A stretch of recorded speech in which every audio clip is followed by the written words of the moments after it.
Opta সুপারকম্পিউটারের বিশ্লেষণ অনুযায়ী ফ্লুমিনেন্সকে হারিয়ে কোয়ার্টার ফাইনালে ওঠার দৌড়ে ইন্টার অনেক এগিয়ে। সিরি আ ক্লাবটি ৮৪.৬% সিমুলেশনে পরবর্তী রাউন্ডে উঠেছে। এই ম্যাচে ইন্টারের সামনে সুযোগ রয়েছে মার্চ মাসের পর প্রথমবারের মতো টানা ৩টি ম্যাচ ৯০ মিনিটের মধ্যে জেতার। অন্যদিকে ফ্লুমিনেন্স তাদের সর্বশেষ ম্যাচে ম্যামেলোডি সানডাউন্সের বিপক্ষে ০-০ গোলে ড্র করে সব প্রতিযোগিতায় ৬ জয় ও ৩ ড্রয়ের মাধ্যমে টানা ৯ ম্যাচে অপরাজিত রয়েছে।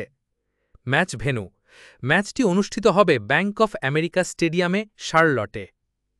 ইন্টারের পারফরম্যান্স: ইন্টার তাদের গ্রুপের ৩টি ম্যাচে অপরাজিত ছিল, মন্টেরের সাথে ড্র, উরাওয়া রেড ডায়মন্ডস ও রিভার প্লেটকে হারিয়ে গ্রুপ ই এর চ্যাম্পিয়ন হয়।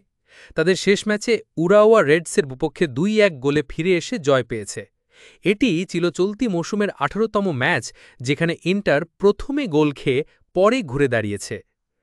১৮টি ম্যাচের মধ্যে তারা ২টিতে জয়, ৮টি ড্র, ৮টিতে হেরেছে। লাউটারো মার্টিনেজ এই বছরে ইউএফা চ্যাম্পিয়ন্স লিগ ও ফিফা ক্লাব ওয়ার্ল্ড কাপ মিলিয়ে ১১ ম্যাচে ১০ গোল করেছেন। মন্টেরে ও উরাওয়া রেডসের বিপক্ষে একক গোল করেছেন তিনি। ফ্লুমিনেন্সের পারফরম্যান্স: ফ্লুমিনেন্স গ্রুপ এফ এর রানার্স আপ হয়ে শেষ ১৬তে উঠেছে। যদিও তারা গ্রুপ পর্যায়ে অপরাজিত ছিল, বরুসিয়া ডর্টমুন্ড ও ম্যামেলোডি সানডাউন্সের সাথে ড্র, উলসান এইচডিকে ৪-২ গোলে হারায়। শেষ ৫টি প্রতিযোগিতামূলক ম্যাচের মধ্যে ৪টি ম্যাচে তারা ক্লিন শিট রেখেছে। তারা হবে ইন্টারের বিরুদ্ধে খেলা দ্বিতীয় ব্রাজিলিয়ান ক্লাব।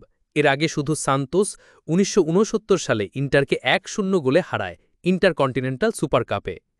ইন্টার বনাম ফ্লুমিনেন্স ভবিষ্যৎবাণী: অপটা সুপার কম্পিউটার অনুযায়ী ইন্টার এই ম্যাচে ৯০ মিনিটের মধ্যে ৭৯.৪% সম্ভাবনায় জয়ী হবে এবং ৮৪.৬% সম্ভাবনায় কোয়ার্টার ফাইনালে পৌঁছবে।